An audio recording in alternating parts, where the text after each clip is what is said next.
Good evening and welcome back to Sports Talk ATL. I am Chase Earl, joined by Alex Lord.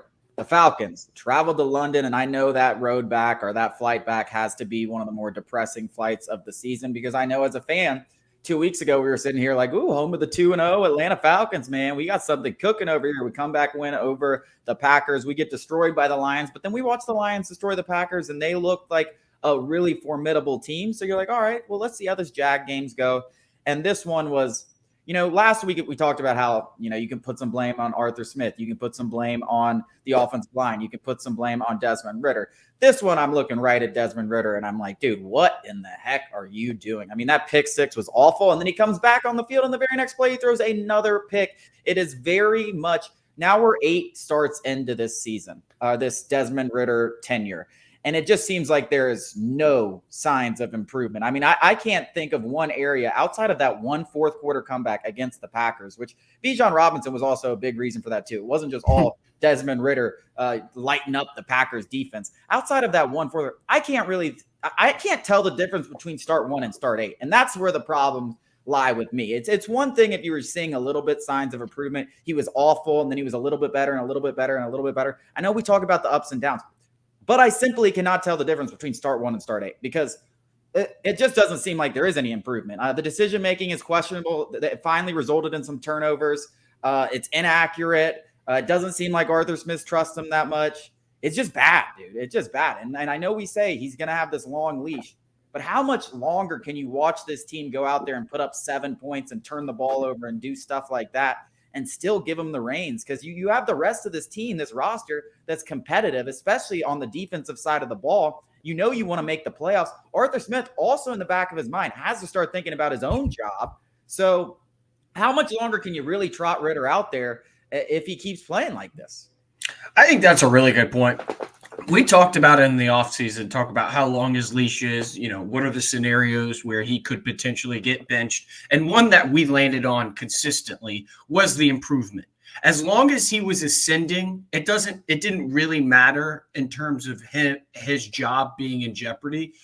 And I agree with you. I have seen little to no improvement. You could nitpick and say, he's done this a little bit better. The fact of the matter is he's struggling in the biggest moments of the biggest things of playing quarterback. His anticipation is absolutely terrible. His decision-making is absolutely terrible. He's had some accurate throws, some very inaccurate throws. He looks very scatterbrained in the pocket. He's very, he doesn't look comfortable in the pocket. He bails out of the pocket before he needs to. He doesn't bail when he should. He doesn't step up into the pocket when he should. There's so many things that he is doing wrong. And you mentioned it last week. You couldn't really tell who it was. Arthur Smith had some terrible play calling, terrible play designs. The offensive line looked horrible against that Lions defensive front. This week, I think it's very clear who the biggest problem was on the Falcons' offensive shortcomings. It was Desmond Ridder. Arthur Smith still had a couple of boneheaded calls. The 3rd and 1 where he went to an empty set, it ended up being a sack. That was a delusional call. Stop trying to get cute. We're a hard-nosed football team. If you do want to get a little bit cute, throw a pitch to Bijan Robinson. Late in the game, we get 4 plays within the 5-yard line. None of them go to Bijan Robinson, who is by far the only bright spot in this Falcons offense. So Arthur Smith is not free of blame. The offensive line looked much better against a pretty pedestrian Jaguars pass rush. They did get a couple of sacks. The last play of the game essentially was a sack turnover by Desmond Ridder, but the game was already out of hand by that time. I think you could really just you don't want to put this loss on Desmond Ridder. But this defense has got to be shaking their heads on the sidelines. It's filled with veterans: Grady Jarrett, Calais Campbell, Jesse Bates. Those guys are going to say the right things to the media. They're not going to throw Desmond Ridder under the bus publicly. But you got to be kidding yourself if you don't think that they're thinking, at least in the back of their head, I mean, man, what are we going to do with this guy? We can't win with this guy under center, no matter what we do. The Falcons defense gave up 10 points that game, 13 really. The pick six doesn't, you can't put that on them. I don't know what more you can do. I mean, they held the Lions in check last week for a majority of the game, and they eventually broke on that last drive. I don't know what you're going to do with Desmond Ridder. If anybody thinks that Arthur Smith's going to make the right, if you have faith that Arthur Smith is going to make the right decision, whether it's, continuing to roll with Desmond Ridder or turning to Taylor Heineke, you're delusional. You're crazy. Arthur Smith is as much of the problem as Desmond Ridder is, because he's the guy making the choices. He's the guy trotting Desmond Ridder out there still. I don't know what – I have no faith in Arthur Smith to make the right decision here, whether it's continuing to roll with Ridder or to turn to Taylor Heineke. I have no faith in him. Yeah, it's wild because, we had a lot of faith in Arthur Smith coming into the season. He took two really probably the worst rosters in football over the last 2 seasons and made some lemonade out of oranges, got 7 wins each season. You're like, all right, if we just have a little bit better defense, well, we have a lot better defense now. We should be able to win 8, 9, 10 games. But I just think Ritter's so bad. And like you mentioned, the defense, like how much longer before this causes some tension in the locker room, if it's not already there? Because they're going out there getting stops and playing like a top 10 unit. And Desmond Ridder's out there turning the ball over. I can't get a first down.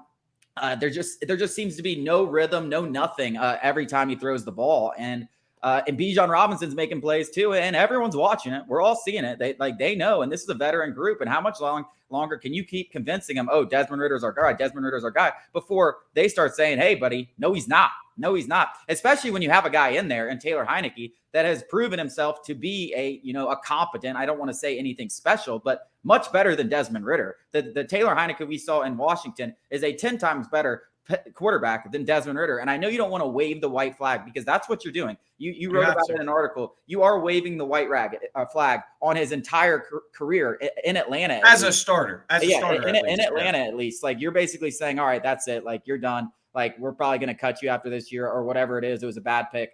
And I know you don't want to do that, but when you have a roster that is capable of competing, and the Falcons have shown that they can, especially defensively, compete as long as the offense can give us something. It's not like we're asking them to score 30, man. We're not asking them to score 30. Go out there and give us 17 to 21, and we're going to win more often than not. 13 points in the last 8 quarters of football is not going to get it done. I don't care who's on the other side of the ball. 85 Bears. That's not going to beat anybody in today's NFL. The fact of the matter is, after 8 games, Ridder has shown little to no improvement. I don't know how you sit here and can confidently say over the next 13 games of the rest of the season that he's going to improve his play dramatically to the point where it's like, okay, maybe we have something here. He's going to need like 2 years. He is developing at such a slow rate. And no offense, you're a 3rd-round pick. You don't have that luxury. The Falcons didn't draft you 1st overall. Like, Trevor Lawrence played very bad his rookie year. Urban Meyer, the whole situation was shoddy, so you can't really hold it. But he was a 1st overall pick. You're going to give him the benefit of the doubt. Bryce Young, same thing, benefit of the doubt. Justin Fields even. You're going to give them the benefit of the doubt because of their draft pedigree. Ridder, you're a 3rd-round pick. You got to show me something. I'm not the one making decisions, so obviously, what I say doesn't matter. But like, Arthur Smith has got to be looking at the trajectory of his career in this season and think he's not picking it up fast enough. He's clearly not seeing the field. He's not processing at a quick enough rate. He's staring down receivers. Even when he does make the right read, 50-50, it's an accurate ball. There's just so many things working against him in his development that I don't know how Arthur Smith, Terry Fontenot, Arthur Blank isn't making these decisions, but he's certainly capable of applying a little bit of pressure to these guys that, hey, he's not picking it up fast enough. I'm watching the same game you are. I don't know. You said it last week. I don't know what Arthur Smith and Terry Fontenot showed Calais Campbell over the offseason to give him any hope in Desmond Ridder. He has shown little to no improvement over 8 games. Little to none. Yeah, I said it, I think, I don't know if I said it on the show, but there's Desmond Ridder might not be the 40th best quarterback on the planet right now. Like, he might not even be top 40, especially if you include the rookies that are coming in next year. Like, obviously Caleb Williams, if he stepped on the field not knowing anything, we could do better with Caleb Williams tomorrow than with it. And you could say that probably about 5 other quarterbacks coming out of college this year. And then there's backups like Taylor Heineke, which is on your team, and Gardner Minshew and all these guys. They're better than Desmond Ridder. Like, Desmond Ridder is he just hasn't been bad. Like, he has been downright terrible, especially the last 2 weeks and even week 1. And then there was some moments in week 2, but it's like, There was moments from Zach Wilson yesterday. Like every quarterback is gonna, like, if you have any talent, is gonna blind squirrel finds a nut every once in a while. Like that's gonna happen. For the most part, it's just been vanilla, terrible. There's no trust. There's no real passing concepts. I don't know if it's Arthur Smith and Desmond Ridder that need to go. I don't know what it is, but they're in trouble if they keep going down this path. And it's not just Desmond Ridder that's going to lose his job. Like, we're in year 3 now, Art, and you've decided to not go out there and really put any kind of investment in the quarterback position. All you've wanted to do is get a Desmond Ridder. That's on you guys' fault too. Like, you guys have put your eggs in this basket. So if he sucks, don't be like, oh, well, I didn't have the right quarterback. No, you chose this guy. You chose him.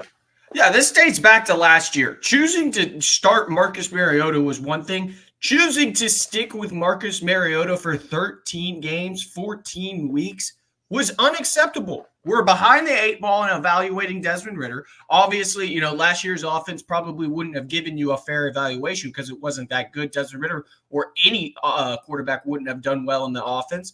But the fact of the matter is now we're behind the 8 ball. We're still going to evaluate Desmond Ridder for seemingly the rest of this season. I'd be shocked if Arthur Smith made a change at quarterback. And we're going to be in the same exact place next offseason where we're looking to find a quarterback. And I don't know how you have any faith in this regime that they're going to get it right. They have gotten it wrong each year they've been there. Matt Ryan was a shell of himself. They handled his career terribly, the end of his career terribly, a legend, the greatest Falcon maybe ever. Marcus Mariota was shot. He's a backup. And now you got Desmond Ridder. I mean, they've done nothing right thus far at the position. Yeah, and I just don't see. I was thinking about it yesterday. I'm sitting there. I'm like, dude, like we're imagining like this is the best defense I've had, and we can't score double digits. And this defense is ready to compete right now. I mean, this is if there's one bright spot I can talk about, and I can't talk about it enough. I don't think I've seen a Falcons defense this good in Atlanta since that I can really remember. But this quarterback thing, like we're never going to get anywhere until they get this position right. And to this point, they haven't even really tried. They kind of they went and got a 3rd-round pick. I guess you could say they went after Deshaun Watson. I mean, we're probably happy that thing fell through. But, I mean, until they get this right, there's no clear answers. And it doesn't matter if this defense is playing well because you're not going to win in the NFL, especially today, anything serious without a quarterback. And where's the answer? Is it in the draft? Are we going to draft the right guy? Is it in free agency? Like, Kirk Cousins is a free agent at the end of the year. Maybe he's in the plans, but I mean, right now, I don't know how you have any faith in what this organization's doing, and they might be gone before this thing even really gets started. Coming up after the break, Wild Card Series starts tomorrow. We're going to break it down.